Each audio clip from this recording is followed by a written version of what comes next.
Assalamualaikum warahmatullahi wabarakatuh. Perkenalkan, nama saya Raditya Mulia Pradana, NPM 21755025. Saya dari Prodi Akuntansi Perpajakan semester 3A. Di sini saya akan menjelaskan materi tentang penyajian laporan keuangan mata kuliah Akuntansi Keuangan Menengah 1. Dosen pengampu Bapak Rusmianto, SE MSI. Laporan keuangan adalah catatan informasi keuangan suatu perusahaan pada suatu periode akuntansi yang dapat digunakan untuk menggambarkan kinerja perusahaan tersebut. Tujuan dari laporan keuangan tersebut memberikan informasi mengenai: yang pertama, posisi keuangan; yang kedua, kinerja keuangan; yang ketiga, arus kas entitas. Laporan keuangan lengkap. Dari laporan keuangan lengkap tersebut terdiri dari: yang pertama, laporan posisi keuangan; yang kedua, laporan laba rugi dan penghasilan komprehensif lain; yang ketiga, laporan perubahan ekuitas; yang keempat, catatan atas laporan keuangan; yang selanjutnya, informasi komparatif periode terdekat sebelumnya; dan yang terakhir, laporan posisi keuangan pada awal periode terdekat sebelumnya. Karakteristik umum laporan keuangan: yang pertama yaitu relevan; yang kedua, bebas kesalahan; yang ketiga, dapat dibandingkan; yang keempat, konsisten; yang kelima, netralitas; yang keenam, tepat waktu; dan yang ketujuh, mudah dipahami. Struktur laporan keuangan: yang pertama, identifikasi laporan keuangan. Nah, identifikasi laporan keuangan itu adalah entitas mengidentifikasikan laporan keuangan secara jelas dan membedakan dari informasi lain dalam dokumen publikasi yang sama. Lalu menyajikan informasi berikut. Yang pertama, nama entitas dan periode berjalan. Yang selanjutnya, apakah laporan satu atau kelompok. Yang selanjutnya, tanggal akhir periode atau periode yang dicakup.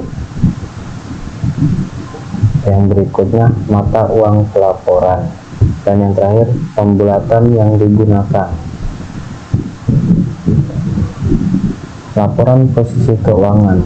Di dalam laporan posisi keuangan terdapat informasi minimal yang disajikan dalam laporan keuangan dapat ditambahkan jika penambahan tersebut relevan.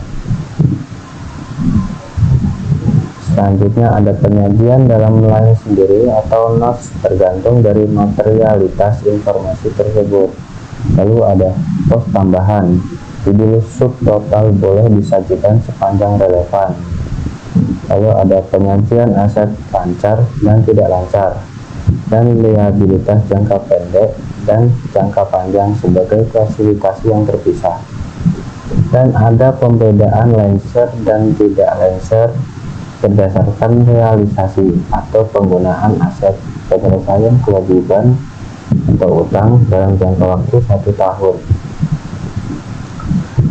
Yang berikutnya, laporan laba rugi dan komprehensif lain. Nah, di dalam laporan laba rugi dan komprehensif lain ini terdapat penghasilan komprehensif lain adalah total penghasilan dikurangi total beban yang tidak ada dalam laba rugi sesuai persyaratan dalam SAK lainnya termasuk penyesuaian reklasifikasi.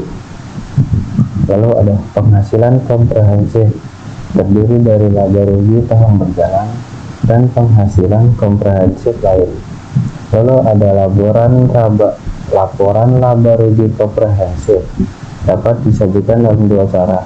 Yang pertama, satu laporan, yaitu bagian pertama laporan laba rugi dan dilanjutkan bagian kedua penghasilan komprehensif lain.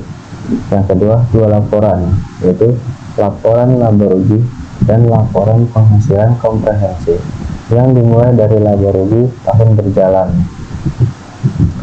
Yang ketiga ada laporan perubahan ekuitas, yaitu laporan perubahan modal atau laporan perubahan ekuitas adalah laporan yang berisi informasi mengenai perubahan modal akibat penambahan dan pengurangan laba atau rugi dan transaksi keuangan milik modal. Perubahan modal di dalam laporan keuangan ekuitas diperoleh dari selisih antara penambahan jumlah modal awal dan laba atau rugi dengan jumlah penarikan modal. Apa saja hal-hal yang dapat ditemukan dalam laporan perubahan ekuitas? Yang dapat ditemukan yaitu yang pertama, laba maupun rugi bersih pada periode yang berkaitan. Yang kedua, hasil dari penjualan saham. Yang ketiga, pembayaran dividen. Yang keempat, pembelian saham treasury. Yang kelima, pengaruh perubahan nilai wajar pada aset. Dan yang terakhir, efek koreksi kesalahan pada periode akuntansi sebelumnya. Yang berikutnya ada laporan arus kas. Laporan arus kas ini terdapat 3 komponen. Yang pertama, arus kas dari kegiatan operasi. Arus kas dari kegiatan operasi adalah arus kas yang berasal dari transaksi kegiatan itu sendiri.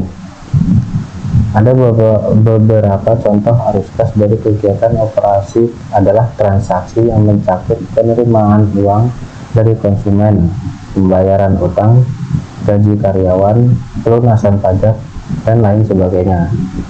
Yang kedua, ada arus kas dari kegiatan investasi. Umumnya, arus kas ini yang mempengaruhi investasi dalam aset non-lancar adalah arus kas dari kegiatan investasi. Kegiatan investasi ini adalah yang berhubungan dengan aktivitas penjualan atau pembelian dari aktiva perusahaan. Contohnya seperti transaksi yang mencakup penjualan dan pembelian aset tetap sebagai peralatan dan gedung. Yang ketiga, arus kas dari kegiatan pendanaan. Biasanya arus kas dari kegiatan pendanaan ini berasal dari transaksi yang mempengaruhi utang dan ekuitas perusahaan. Dalam hal itu, umumnya transaksi yang mencakup penerbitan atau penghentian surat berharga ekuitas dan utang. Contohnya adalah penjualan obligasi, pembayaran dividen, emisi saham, dan pelunasan kredit dari bank. Yang terakhir adalah catatan atas laporan keuangan. Catatan atas laporan keuangan adalah catatan atau laporan informasi tambahan yang ditambahkan ke bagian akhir laporan keuangan. Dalam catatan atas laporan keuangan ini terdapat 6 unsur. Yang pertama, unsur umum atau penjelasan perusahaan. Yang kedua, kebijakan akuntansi. Yang ketiga, kebijakan standar akuntansi keuangan. Yang keempat, kebijakan fiskal. Yang kelima, ikhtisar pencapaian kinerja. Dan yang terakhir, pengguna laporan keuangan. Demikianlah yang dapat saya sampaikan mengenai laporan penyajian laporan keuangan. Kurang lebihnya mohon maaf. Terima kasih. Assalamualaikum warahmatullahi wabarakatuh.